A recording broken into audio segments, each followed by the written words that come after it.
Hello friends, আসসালামু আলাইকুম।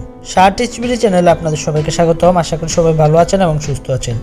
আজকে আমি আপনাদেরকে ওয়ানপাসিভের বাকি যে আপডেটগুলো এসআর দিয়েছিল, গুরুত্বপূর্ণ যে আপডেটগুলো আছে সেই আপডেটগুলো আপনাদের মাঝে শেয়ার করব। তো চলুন আজকের ভিডিওটি শুরু করি।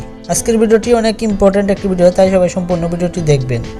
স্যার বলেছেন ও ফাউন্ডার লঞ্চের জন্য তিনি একটি ফিজিক্যাল ইভেন্টের জন্য চেষ্টা করেছে, কিন্তু যদি এটি কোনোভাবেও সম্ভব না হয় তবে এটি কয়েকটি আইসি লিডারদের নিয়ে জুম মিটিংয়ের মাধ্যমে বা জুমের মাধ্যমে এটি লঞ্চ করবে।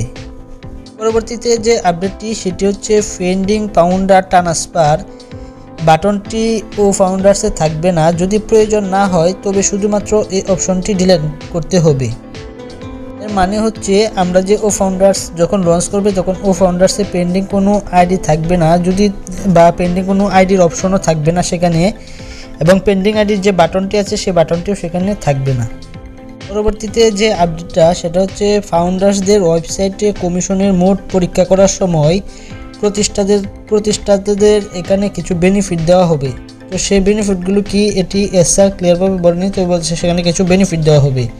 আশা করি আপনারা এই বিষয়টিও ক্লিয়ার হয়েছেন। পরবর্তীতে যে আপডেটটি সেটা হচ্ছে মিস্টার দিলন স্যার এবং আরও 9 জন লিডার্স হায়দ্রাবাদ অফিসে যাবেন এবং সেখানে তারা গিয়ে একটি ইভেন্টের আয়োজন করবেন এবং এই মাসে একজন কর্মচারীকে যে গাড়ি দেওয়ার কথা ছিল এবং সেই গাড়িটি তারা সেখানে উপহার দিবেন। আশা করি আপনারা এই আপডেটটিও ক্লিয়ার হয়েছেন। পরবর্তীতে যে আপডেটটি সেটি হচ্ছে ও মেইল, ও নেটওয়ার্ক, ও ট্রিম, ও মেল, ও ট্র্যাকার, ও লিড এবং ও চ্যাট প্রথমে উপলব্ধ হবে। এর মানে হচ্ছে প্রথমে অ্যাভেলেবল করবে, তারপর এটি কর্মীদের মাঝে সংযোগ করবে এবং পরবর্তীতে কর্মীরা টিভিকে খুব নর্মালভাবে ইউজ করতে পারবে। পরবর্তীতে যে আপডেটটি সেটি খুবই গুরুত্বপূর্ণ এবং ইম্পর্ট্যান্ট আপডেট। তো চলুন পরবর্তী আপডেটগুলো শুনে নেই। পরবর্তী আপডেটটা হচ্ছে ও ফাউন্ডার্সে যারা মার্চেন্ট বা ব্যবসায়ী বা যারা অ্যাক্টিভ ফাউন্ডারশিপ নেবে তারা 90 দিন পরে তাদের টাকা ফেরত নেওয়ার অনুমতি পাবে না বা তারা তাদের আইডি ফেরত নেওয়ার অনুমতি পাবে না। এর মানে হচ্ছে আপনি যদি ও ফাউন্ডার্সে অ্যাক্টিভ ফাউন্ডারশিপ হতে চান তো সেই ফাউন্ডারশিপ হলে আপনারা 90 দিনের পর আর সেখান থেকে কোনো মানি রিটার্ন নিতে পারবেন না বা কোনো কিছু সেখান থেকে রিটার্ন দেওয়া হবে না।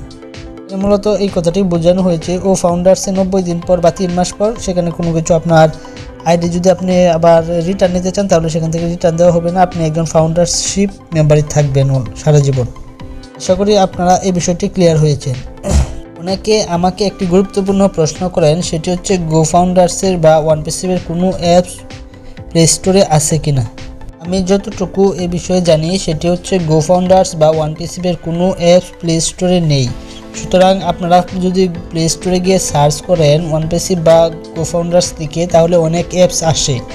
সো সেই অ্যাপসগুলি কিন্তু সবগুলোই ফেক। আপনারা সেখানে গিয়ে রিভিউগুলো দেখলে আপনারা সেখানে বুঝতে পারবেন যে এই অ্যাপসগুলো সবগুলো ফেক।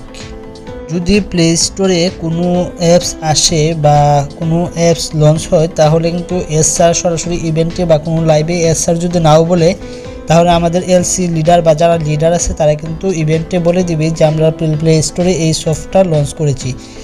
আশা করি আপনারা এই বিষয়টি আপনারা সকলে বুঝেছেন। কেউ এই বিষয়ে প্রতারিত হবেন না। কেউ প্লে স্টোরে গিয়ে ওয়ানপাসিভ বা কোনো গো ফাউন্ডার্সের অ্যাপস ডাউনলোড করবেন না, তাহলে হয়তো বা আপনার আইডিটি হ্যাক হয়ে যেতে পারে বা আপনার তথ্যগুলো হ্যাক হয়ে যেতে পারে। আশা করি আপনারা এই বিষয়টি ক্লিয়ার হয়েছেন, এই বিষয়টি ভালোভাবে বুঝতে পেরেছেন। একবার একটি গুরুত্বপূর্ণ প্রশ্ন করেছেন, সেটি হচ্ছে প্রোডাক্ট প্যাকেজের টাকা আমরা কিভাবে জমা দেব। সেই প্রশ্নের উত্তরটি আমি আপনাদেরকে এখন বলতে চাই না, কারণ এসআর যখন আপনাদেরকে লাইভে এসে বলবে যে প্রোডাক্ট প্যাকেজের জন্য টাকা জমা দেন, এরপরে আপনারা টাকা জমা দিবেন। তো কিভাবে টাকা জমা দিবেন সেটা হচ্ছে আপনার নিকটবর্তী যদি কোনো আত্মীয় থাকে তাহলে তার মাস্টার কার্ড দিয়ে টাকা জমা দিতে পারবেন বা বিটকয়েন দিয়ে আপনারা টাকা জমা দিতে পারবেন। এরপর এসআর যদি ব্যাংকিং মাধ্যমে কোনো টাকা জমা দেওয়ার সিস্টেম করে তাহলে সেই মাধ্যমে আপনারা টাকা জমা দিতে পারবেন। তো এটা এখন বলা যাচ্ছে না যে এসআর কোন মাধ্যমে টাকা জমা নেবে। এখন বর্তমানে দুটো মাধ্যমে, যেহেতু গো ফাউন্ডার্সে অ্যাক্টিভ মেম্বারশিপ নিচ্ছে তো দুটো মাধ্যমে বলা যাচ্ছে, একটা হচ্ছে মাস্টার কার্ড আর একটা হচ্ছে বিটকয়েন। তো আশা করি আপনারা এই বিষয়টি ক্লিয়ার হয়েছেন। তো আজকের ভিডিও এই পর্যন্ত। যদি আমার ভিডিওটি ভালো লাগে অবশ্যই আমার চ্যানেলটি সাবস্ক্রাইব করে পাশে বেল বাটনটি বাজিয়ে দিবেন যেন পরবর্তী ভিডিওগুলো আপনারা খুব সহজেই দেখতে পারেন। সবাই ভালো থাকবেন, সুস্থ থাকবেন। ধন্যবাদ সবাইকে। আল্লাহ হাফেজ।